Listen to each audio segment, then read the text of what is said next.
Baiklah, langsung saja, yaitu pertama pada percobaan uji Fehling, yang dimana uji Fehling ini menunjukkan adanya karbohidrat dengan terbentuknya endapan merah bata.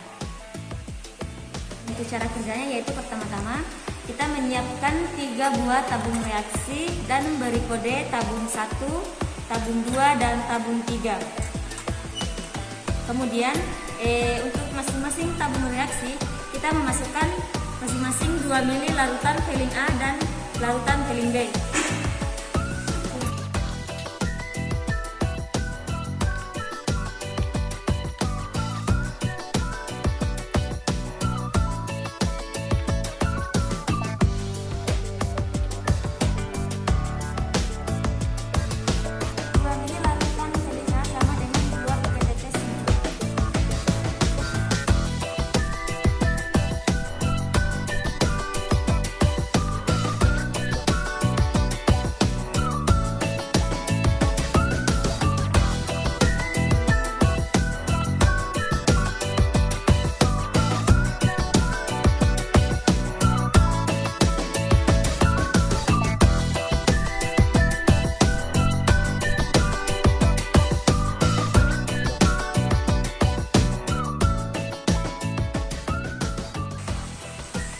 Oke, ini untuk hasil pertama dari Fehling A dan Fehling B. Kemudian selanjutnya yaitu memasukkan masing-masing tabung reaksi, yaitu 2 ml sukrosa 10% ke dalam tabung.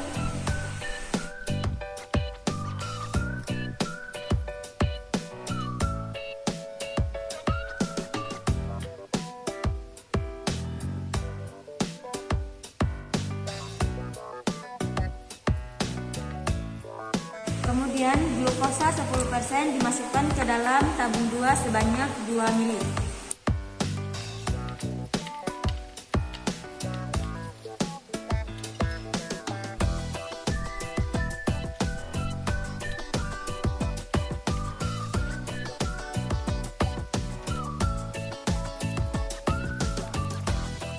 Kemudian pati 1% dimasukkan ke dalam tabung 3 sebanyak 2 ml.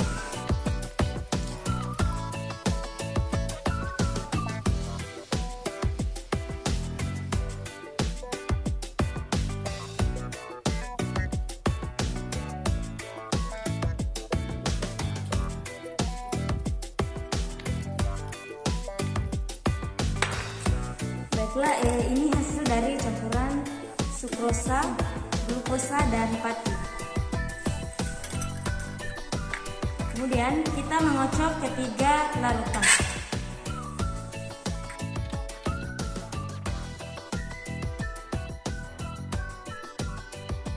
Setelah dikocok, masukkan ketiga tabung reaksi ke dalam penangan air selama 15 menit.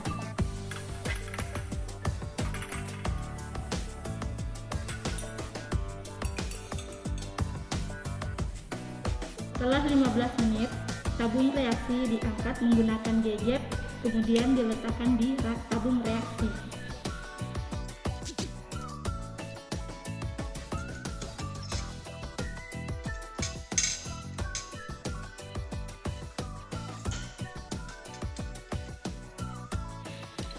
Nah, seperti yang kami katakan tadi, uji Fehling ini menunjukkan adanya karbohidrat bentuknya endapan merah bata.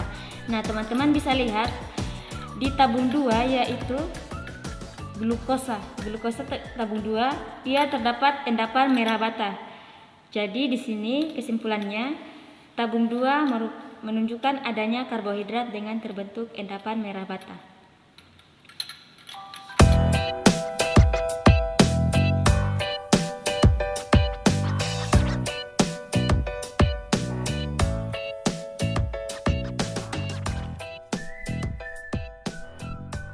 Baik, selanjutnya adalah uji molis. Uji molis ini digunakan untuk mendeteksi adanya senyawa karbohidrat pada bahan yang menggunakan penambahan alfa naftol. Nah, jadi nanti ketika ditambahkan alfa naftol, jika bahan tersebut positif mengandung karbohidrat, akan menunjukkan adanya warna ungu untuk hasil uji positif itu. Tabung reaksi pertama kita isi dengan 1 mili larutan glukosa.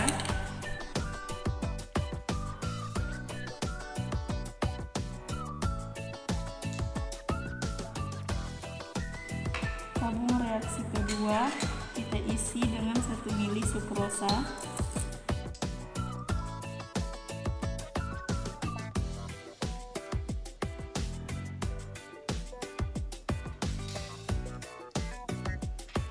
Tabung reaksi 3 kita isi dengan 1 mili pati.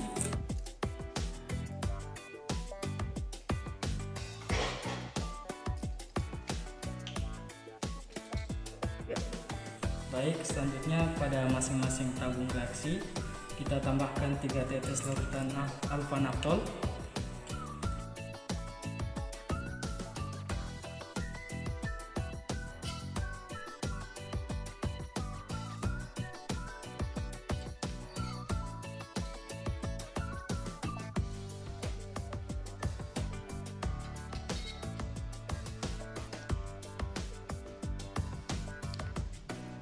Dan selanjutnya kita tambahkan pada masing-masing tabung reaksi sebanyak 1 mili larutan asam sulfur pekat.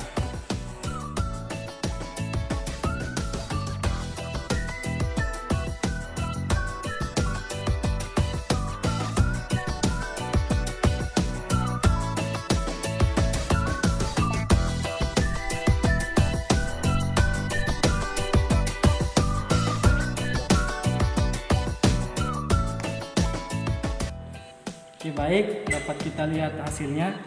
Sini pada tabung A dan C terbentuk cincin yang berwarna gelap yang menunjukkan hasil positif. Mengapa hanya tabung A dan B yang positif? Karena yang tabung A ini glukosa dan tabung B sukrosa merupakan karbohidrat monosakarida. Dan sedangkan yang bagian tabung C pati merupakan karbohidrat polisakarida. Jadi dia tidak menunjukkan hasil positif. Sekian.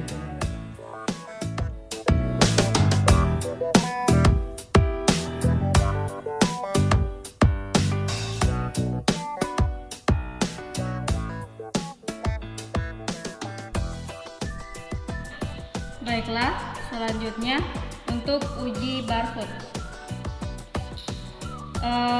Untuk uji barcode di sini kegunaannya untuk membedakan senyawa karbohidrat monosakarida dan disakarida. Langsung saja prosedur kerjanya. Yang pertama, kita menyiapkan 2 buah tabung reaksi yang telah diberi label, tabung 1 dan tabung 2. Kemudian ke dalam tabung reaksi 1 kita masukkan 3 mili glukosa 10%.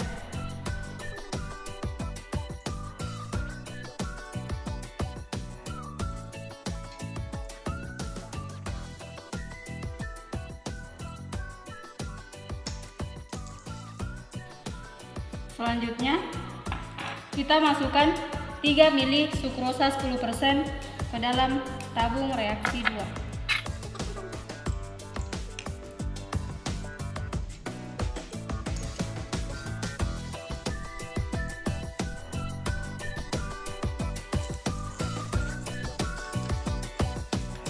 Selanjutnya kita masukkan masing-masing 3 mili reagen barcode ke dalam tabung 1 dan tabung 2.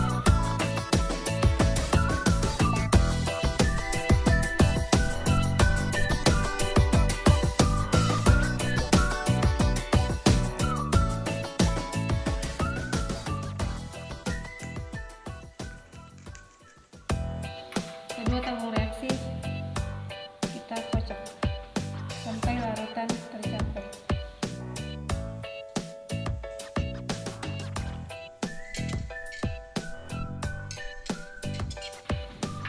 Setelah larutan sudah tercampur rata, selanjutnya kita panaskan di atas penanas listrik.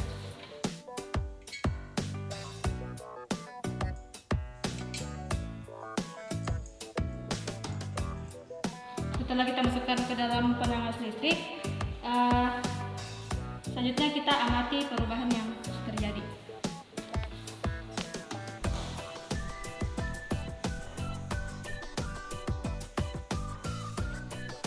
Baiklah, setelah dipanaskan di atas penanas listrik, ini hasil untuk tabung reaksi 1 yang berisi glukosa 10% dan ini hasil dari tabung 2 yang berisi sukrosa 10%. Nah, untuk uji Barfoot ini kegunaannya tadi yaitu untuk membedakan senyawa karbohidrat monosakarida dan disakarida. Nah, di sini monosakarida akan teroksidasi oleh ion Cu2+ membentuk gugus karboksilat dengan endapan tembaga 1 oksida yang berwarna merah bata dan dia mengendap. Reaksi positifnya itu terdapat endapan merah bata dalam suasana asap. Nah, reaksi negatifnya dia tidak menunjukkan perubahan dan tidak membentuk endapan merah bata dan warnanya itu tetap berwarna biru. Berarti dari hasil uji Barfoot ini hasilnya itu menghasilkan reaksi yang negatif. Kemudian untuk disakarida yang sukrosa, disakarida itu pada reduksi dapat bereaksi dengan reagen Barfoot dan menghasilkan endapan merah bata.